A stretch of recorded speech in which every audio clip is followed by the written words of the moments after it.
August is shaping up to be a pretty big month when it comes to new game releases, and as always, we've sifted through all the new games to find the ones we're most interested in getting our hands on. I'm your host Morgan, and these are the best games releasing in August. Kicking things off for the month is Level 0 Extraction. This one pits humans against aliens in a horror survival extraction game. As the humans, you'll either be teaming up to find loot or eliminating others who get in your way. But you're not the only ones on the map, as there are also human-controlled aliens with a weakness to light. As the humans, you'll be able to customize your weapons, adding various attachments and change out parts like the stock or sights for a tailored experience. Then as the aliens, you'll have a few abilities of your own, such as Toxic Spit, Invisibility, and even an EMP wave to help remove those pesky lights. If you do happen to die, it's not over, as you'll be able to take on the role of a surveillance drone acting as an eye in the sky for your team. If you're up for looking to escape with a full backpack, Level 0 Extraction will be releasing on all platforms other than Switch August 6th. 2 days later, we'll be getting Creatures of Ava, a creature capture game published by 11-Bit Studios, and if you've heard us talk about 11-Bit before, then you know how much we enjoy their games. The story is centered around a young nature explorer named Vic, who's been sent to the planet of Ava where a strange infection known as the Withering has begun to spread. While here, you'll need to save as many creatures as you can while attempting to stop the infection. There's a total of 4 distinct and colorful ecosystems and 20 creatures you'll be able to tame. The game had a demo during Next Fest and it seemed to be well received by those who participated. If you want to attempt to save the planet of Ava from the Withering, Creatures of Ava will be releasing to PC and Xbox on August 8th. On the same day, we'll also be getting Steamworld Heist 2, a tactical turn-based game set in a beautiful handcrafted world. In this one, you'll play as Captain Leeway and be joined by his ragtag crew of steambots as you set off to uncover the enigmatic menace threatening the Great Sea. The main aspect of the game will have you setting sail to complete various missions and bounties that bring in rewards to help you customize your ship and crew. Along the way, you'll encounter enemies at sea which you'll be able to engage with through the game's naval combat system.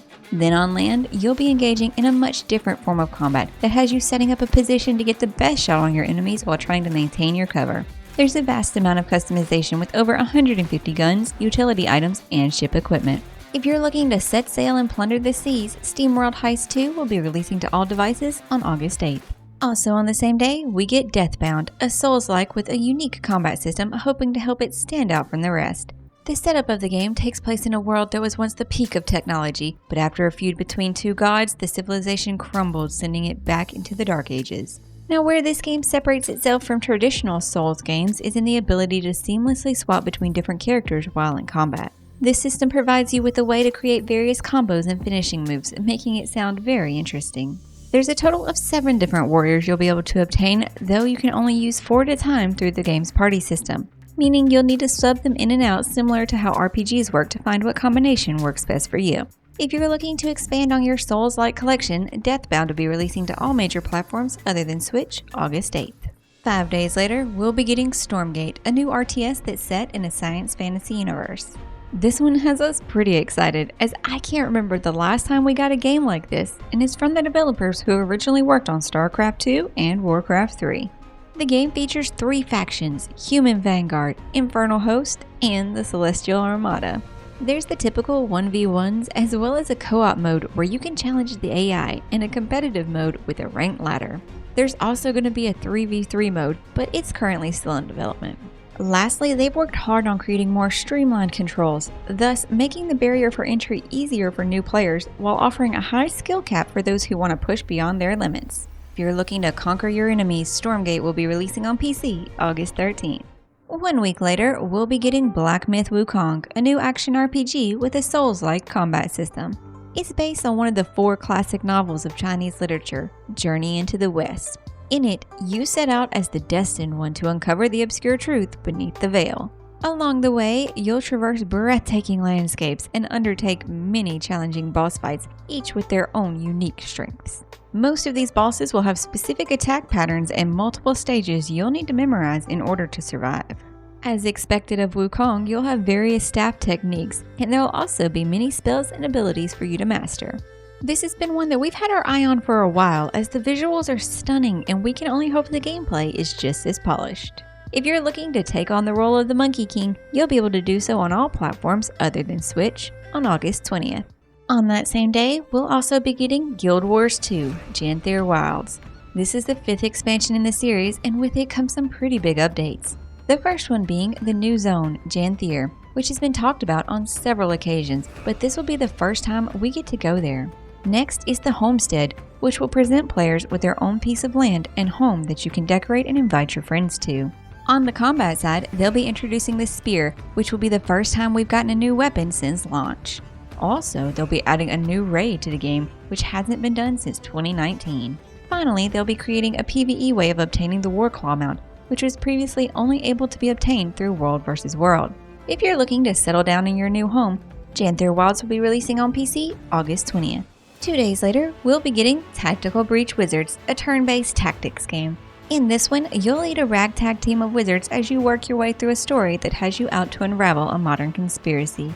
There's a total of 4 different wizards, each with their own abilities, one of which has the ability to rewind time. This one will come in handy if you fail a mission. You don't have to worry, you just rewind time and try again. And if you find yourself getting frustrated with the difficulty, they also offer several customizations to turn things down or crank it up if you need more of a challenge. If you want to take command of an elite squad of wizards, Tactical Breach Wizards will be releasing on PC August 22nd. The next day, we'll be getting Concord, a team-based hero shooter from PlayStation that has often been compared to Guardians of the Galaxy for the overall aesthetics of the game. The matches are going to be your typical 5v5 with a roster of 16 heroes to choose from that you'll have to unlock as you play. There are currently 6 different PvP modes with 12 maps. And if you like a little lore with your game, they did promise a new cinematic each week to expand on the characters and their adventures. Now, just to let you know, unlike other competitors in the genre, they will be charging a base price of $40, so keep that in mind if you're interested. If you're looking to play Concord, you'll be required to have a PlayStation account, and it'll be releasing to PlayStation and PC August 23rd. Just 3 days later, we'll be getting World of Warcraft: The War Within. This expansion will mark 20 years for the ongoing MMO and is the first in a 3-part expansion series. Some of the new features coming with this expansion will be warbands, which grant account-wide progression for your alts, delves, which are solo dungeons, but you can also team up with friends if you prefer. Then there's the hero talents, which you'll have the choice between 2 trees. Finally, they will be introducing 4 new zones and 8 new dungeons. If you're ready to head below the surface of Azeroth, The War Within will be releasing to PC August 26th. 1 day later, we'll be getting Core Keeper, a sandbox dungeon survival with pixel graphics. The game features a large cavern where you'll dig up and gather resources as you work towards setting up your base of operations. The base system is similar to other survival games where you'll set up crafting tables and furnaces as you advance in armor and weaponry. There's a co-op mode where you can play with up to 8 friends, and one of the features we really like is the automation. Eventually, you'll be able to set up conveyor belts with drills to gather and smelt resources for you. The combat in the game will have you facing off against a variety of mobs all the way up to the massive creatures called Titans. And for those who are interested in taking on other players, there's an optional PvP mode.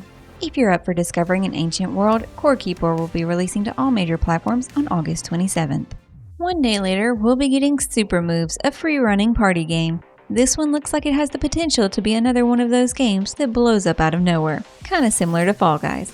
The game offers 8 different online modes to choose from and a full single-player career mode. It also features a 40-player competition where multiple modes are chained together for one event. If that's not enough, the game also offers a built-in map creator for those looking to create and share their custom courses. If you're looking to run your way to the top, Supermoves will be releasing to PC August 28th. 1 day later, we'll be getting Squirrel with a Gun. This one is an indie action adventure where you play as a squirrel who escaped a secret underground facility and now you're out to defeat agents and search for golden acorns. This is one of the wildest games we've seen this year with some of the craziest gunplay. Outside of the gunplay, the game also offers challenging puzzles with some platforming action. Though I highly doubt we'd be spending our time doing anything other than cruising around the neighborhood, seeing how much trouble and destruction we can cause. If you're up for some good old-fashioned mayhem, Squirrel with a Gun will be releasing to all platforms other than Switch on August 29th. Also on the same day, we'll be getting Visions of Mana, a JRPG that is the 5th title in a long-running series. Now, if you don't remember the last Mana game, that's probably because it was released back in 2006. In this one, you'll be playing as Val, who has taken on the role of protector for his childhood friend Hina as she embarks on a pilgrimage to the sacred Mana tree. Along the way, you'll come across 3 other characters who will join you on your mission, bringing the total amount of playable characters to 5, with a max party size of 3. Another interesting aspect to the game is the class system. Every weapon in the game harnesses an elemental power, so changing your weapon will change your class. If you're looking to assist Hina to the Mana tree, Visions of Mana will be releasing to all major platforms other than Switch on August 29. One day later, we get Star Wars Outlaws, an action-adventure game set in between The Empire Strikes Back and Return of the Jedi. In it, you'll take on the role of an outlaw known as Kay Vess and be accompanied by her companion Nyx as you attempt the biggest heist the Outer Rim has ever seen. This one is a fully open world game, allowing you to explore several planets you may already know and a few new ones never before seen. The combat system is pretty diverse, offering you stealth and open combat, as well as vehicular and space combat. The story offers branching dialogue, so maybe there will be some replayability with that. This appears to be a Star Wars game with a lot of potential, though I do wish it was from a different developer, as Ubisoft has been on the bad end of a lot of hate recently, and for good reason. If you're interested in picking this one up, it'll be releasing to all major platforms other than Switch on August 30th. That's going to wrap things up for the month of August. If you're planning on playing any of these, we'd love to know about it, or did we miss out on one that you're looking forward to? Let us know in the comments down below, and if you enjoyed this video, hit that like button and make sure you're subscribed, that way you never miss a new release. We'll see you in the next one. Thanks for watching.